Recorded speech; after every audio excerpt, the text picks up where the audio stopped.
Product not yet rated. Have you ever wondered what your minions get up to when you're not looking? Well, we trained a camera on one lowly schmuck for 24 hours, then cut out the boring bits while they were just sleeping or talking about their feelings. Take that, Love Island.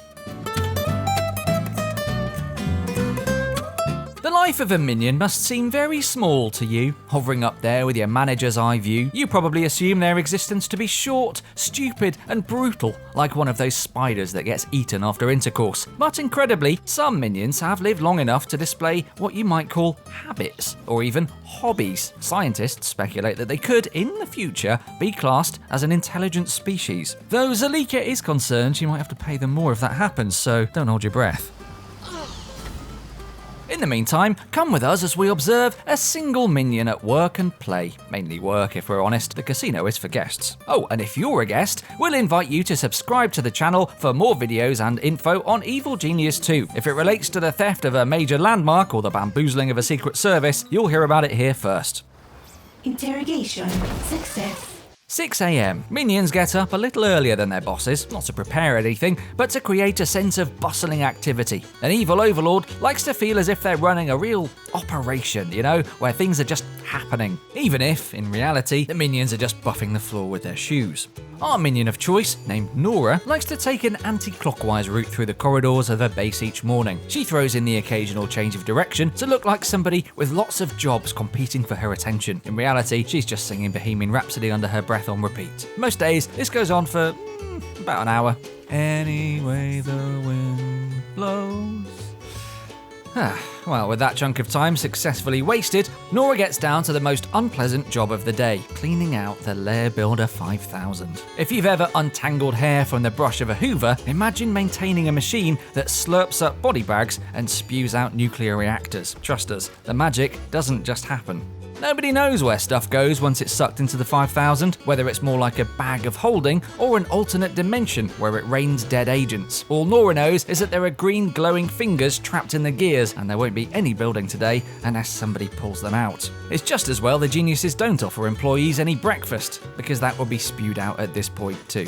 9:30 a.m. It's easy to forget that not all the traps on an island are of a mechanical nature. Some of them have organic elements that need to be nurtured and pampered, like the sharks that live in an underfloor tank. Today, Nora is going to feed them with...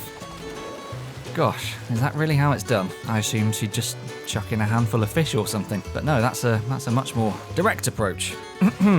Best turn the cameras off. 11 a.m. Right, well that's being sorted out. Let's hit the gym with the guards. Did you know that evil geniuses force their minions to pay for their own uniforms? It's not the kind of villainy that makes the headlines, but it does take its toll. Your standard guards are on a third of the salary of the mercenaries. Genuinely, you can check the wiki and everything. That doesn't leave much budget for orange jumpsuits. Instead, they rely on hand-me-downs, sewing together outfits from the sleeves the Rambo types aren't using. Now you might think guards bulk up so that they can fight off agents and perform their duties to a higher physical standard, but it's mainly so that they can fill out the shoulders of the inherited suits. It's either that or deliberately shrink the clothes in the wash, which is a dangerous game, especially when there are things living in the water.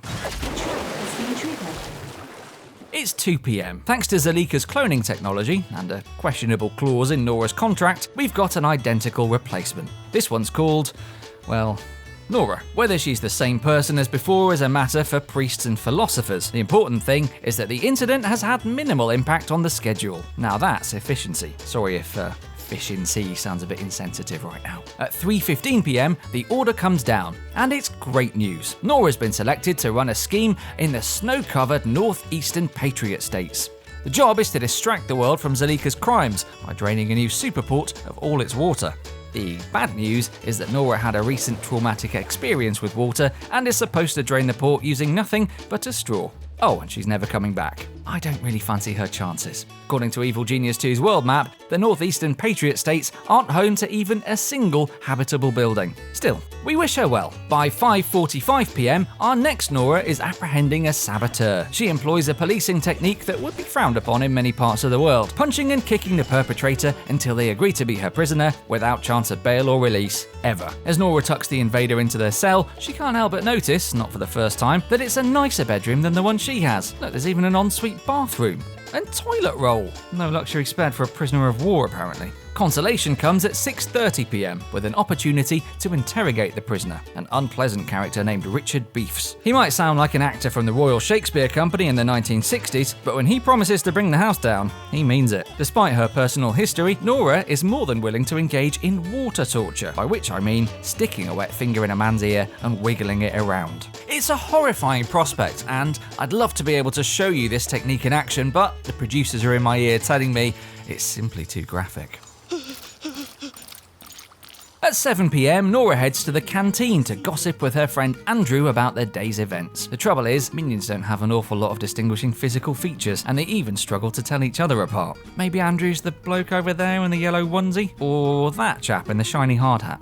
Oh no, wait, that's literally everyone. Nora ultimately settles for a chinwag with someone who may or may not be Andrew. I suppose those details start to seem a bit less important once you've been cloned a few times. 8:15 p.m. Obviously, we're the anthropologists here, looking in on the life of a creature best described as Homo sapiens if it were a bit thick. But it turns out Nora likes people watching too. With all her jobs done, she turns her attention to the technicians running between the labs and worn-out generators. They have a very distinctive gait, like a servant in a Hammer horror film, or a giraffe, if giraffes were terrific nerds. Sometimes, after enough study, it occurs to Nora that the technicians move in patterns, as if beholden to a limited set of animations, or controlled by the AI of some computer game company. Then she realises that she's been up for far too long and her brain's starting to get all fuzzy. No cause for rebellion here. By 10 p.m, Nora is ready for bed. Whether her bed is ready for her is another question. The barracks are subject to a complex spreadsheet that determines who sleeps where on a shifting hourly basis. Would it be simpler to just let the minions pick a bed and stick with it? Well, yes, definitely. But Zalika believes the current hotbed system promotes a healthy sense of uncertainty that leaves minions less sure of themselves and more likely to obey dangerous instructions. They didn't tell Nora that, of course. All Nora knows is that she got the top bunk this time, so today was a good day. For this Nora, at least. We hope you've gained some insight here into the life of the Minion, which is French for cute. And they are sort of cute, aren't they? Buzzing around according to your orders. Oh. Just don't get too attached or you'll get all upset when they keel over. They're a lot like owning a gerbil in that way. If you'd like to see the view from the top of the hierarchy, make sure to watch our day in their life documentaries about Maximilian and Zalika, two evil geniuses who would certainly never spend this much time thinking about minions. That's why they need you to control their affairs and steer them to world domination in Evil Genius 2, which is out now on PC and coming to consoles soon. Have a lovely time in your tropical paradise of power, and we'll see you soon.